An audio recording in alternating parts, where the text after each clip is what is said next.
Pastor David Poyong Cho. 3 passos para pensar e falar conforme a 4ª dimensão.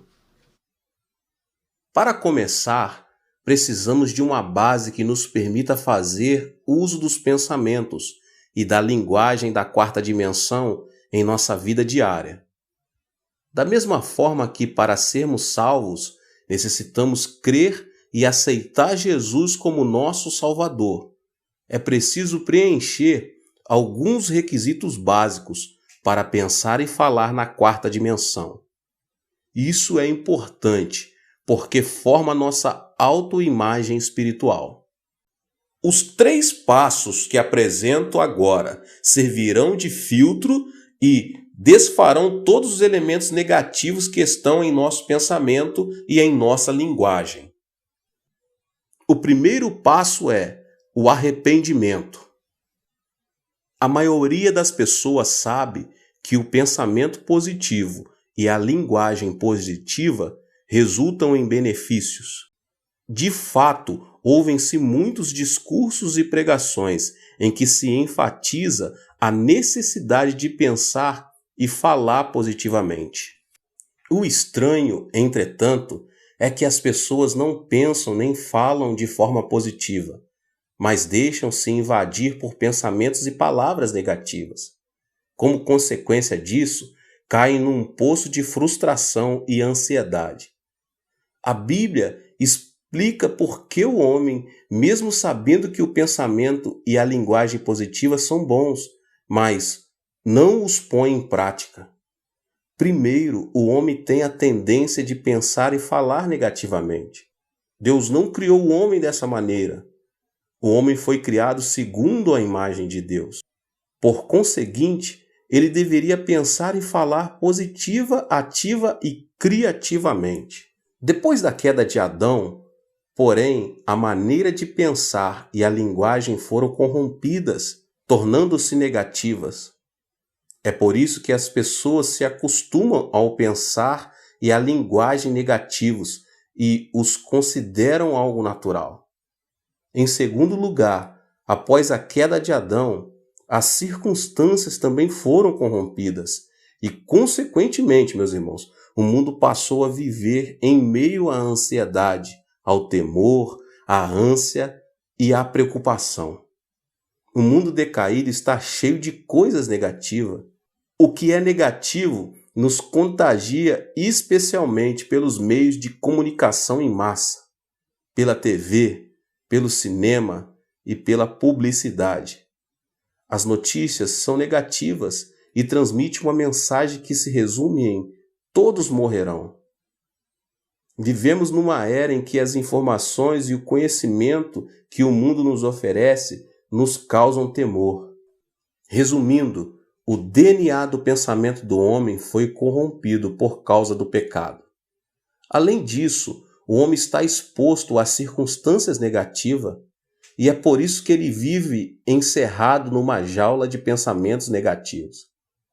As palavras provenientes de uma mentalidade negativa têm um poder destrutivo extraordinário e acabam destruindo relações pessoais e prejudicando as pessoas ao nosso redor. Não devemos dar lugar a pensamentos negativos, muito menos pronunciar palavras negativas. Da mesma forma, as palavras positivas são importantes, já influenciam não apenas a nossa vida, como também nosso futuro. É preciso envidar esforços para pensar e falar positivamente e corrigir o pensamento humano corrompido. Devemos nos esforçar para isso. É preciso tomar posse do direito que temos de pensar positivamente. Como podemos nos apossar desse direito? Por meio do arrependimento, é o primeiro passo. Adão e Eva foram expulsos do jardim do Éden.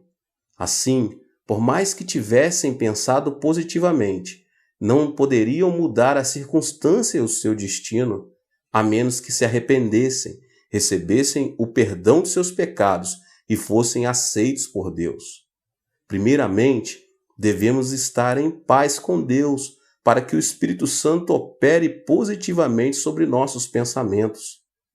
É por isso que a primeira mensagem de Jesus foi: o reino de Deus está próximo.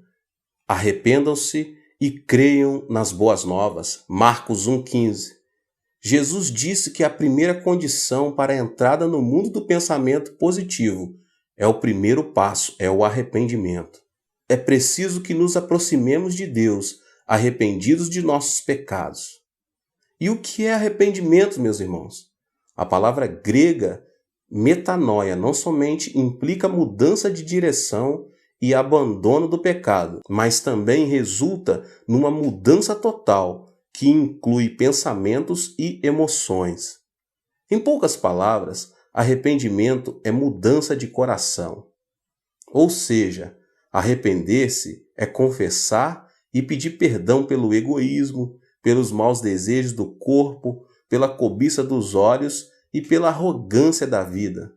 Arrepender-se é abandonar os pensamentos pecaminosos, renunciar ao pecado e voltar a considerar Deus como o centro da vida. Em outras palavras, arrepender-se é inclinar a balança do egoísmo para o teocentrismo. Rigorosamente falando, por mais que você passe anos congregando numa igreja, se vive uma vida egocêntrica conforme sua mesquenharia e seu pensamento pecaminoso, você não terá experimentado um arrependimento genuíno. O arrependimento implica não somente mudança do pensamento do coração, como também abandono do pecado, renúncia ao egocentrismo e volta para Deus. Um arrependimento sem obras para nada serve. É por meio de um genuíno arrependimento que adquirimos o direito de pensar positivamente. Por mais que alguém pense e fale positivamente, se não se arrepender, encontra-se em inimizade com Deus e, assim, não pode contar com a ajuda divina na operação de milagres positivos. É preciso, meus irmãos, arrepender-se de todo o coração e fazer que Deus ocupe o centro da vida. E o segundo passo é identidade. Uma vez que tenha sido transformado a essência do pensamento corrompido e sua vida tenha se tornado teocêntrica, com o objetivo de pensar e falar positivamente, você deve ter uma clara identidade de que é um santo filho de Deus. Que pai daria uma pedra a um filho que pede pão? Que pai que daria uma serpente a um filho que pede peixe? A Bíblia diz: se vocês, apesar de serem maus, sabem dar boas coisas aos seus filhos, quanto mais o Pai de vocês, que estás nos céus, dará coisas boas aos que lhe pedirem. Mateus 7:11. A identidade afirma sermos filhos de Deus, nos trará a confiança de que Deus Pai nos protegerá para sempre. Há muito tempo vi no jornal uma foto que me chamou a atenção e não pude deixar de rir. Na época, Kennedy era o presidente dos Estados Unidos. A foto mostrava como Kennedy se reunia com os ministros de cada secretaria. Obviamente, a reunião era de caráter sério e confidencial. Além disso, os que ali estavam reunidos discutiam tema de caráter mundial, não de caráter nacional. No entanto, ao observar com mais atenção, notei que a câmera havia captado o momento em que o filho do presidente, John Jr., debaixo da mesa puxava as calças de seu pai. Se aquele menino fosse um estranho, com certeza teria sido demitido pelo pessoal da segurança. Quem se atreveria a puxar as calças do presidente de uma nação no momento em que discutia um assunto histórico de suma importância? Entretanto, meus irmãos, John era o filho do presidente, razão porque ele pensava: haja o que houver, meu pai se agradará de mim. O mesmo acontece conosco. Todo aquele que recebe Jesus Cristo converte-se em um filho de Deus. A partir daí, como filho de Deus, podemos viver com ousadia e coragem neste mundo. Quando tivermos a certeza de que somos filhos, poderemos viver pensando que tudo nos sairá bem. Quem confessa que Deus, Senhor dos céus e da terra, é seu Pai, pode pensar positivamente, por saber que Ele proporcionará coisas boas para a sua vida. E o terceiro passo, a cruz de Cristo. Para viver positivamente, é preciso ter um fundamento justo. A vida cristã não consiste simplesmente em confessar, eu creio. Mesmo confessando a sua fé, os filhos devem ter alguma razão para recorrer a seus pais. Um pai não entrega $10 pelo fato de o filho pedir: pai, me dê $10. Deve haver uma razão para que o pai satisfaça o pedido do filho. Se, porém, o filho lhe disser: papai, o Senhor disse que me daria $10. Assim, estou esperando que cumpra sua promessa. Com certeza o pai não terá outra saída senão entregar o dinheiro ao filho. Precisamos nos apegar à redenção da cruz de Jesus Cristo, que é o nosso fundamento legal. Pelo fato de termos pecado, todos merecemos ser abandonados. Mesmo assim, podemos nos aproximar de Deus com intrepidez, porque Jesus Cristo pagou o preço do pecado na cruz do Calvário, quando ali seu corpo foi ferido. É por isso que podemos orar e crer de maneira positiva.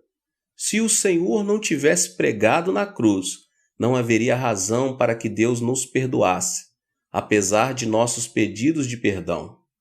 No entanto, temos garantido o fundamento por meio do qual podemos pedir o perdão de nossos pecados e, assim, pensar positivamente.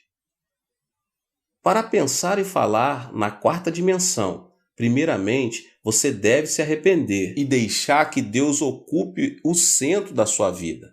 Em segundo lugar, deve se apossar da identidade de filho de Deus. Por último, você deve confessar a Deus, firmando-se no fundamento que se encontra na redenção da cruz de Jesus Cristo. Quando você fizer dessas três condições a base do seu pensamento e da sua linguagem, estará preparado para poder tomar a atitude de viver a experiência da quarta dimensão. Que Deus abençoe os irmãos, que Deus abençoe cada pessoa aqui neste canal. Você que não é inscrito, eu te convido para que você seja inscrito aqui no canal e você ative as notificações para você não perder nenhum vídeo, nenhuma palestra, nenhuma palavra desta série. Não esqueça de deixar aqui o seu like e de compartilhar com as pessoas que você mais ama. Deus abençoe, que você possa viver esses 3 passos de Deus na sua vida. Deus te abençoe, até o próximo vídeo. Tchau, tchau.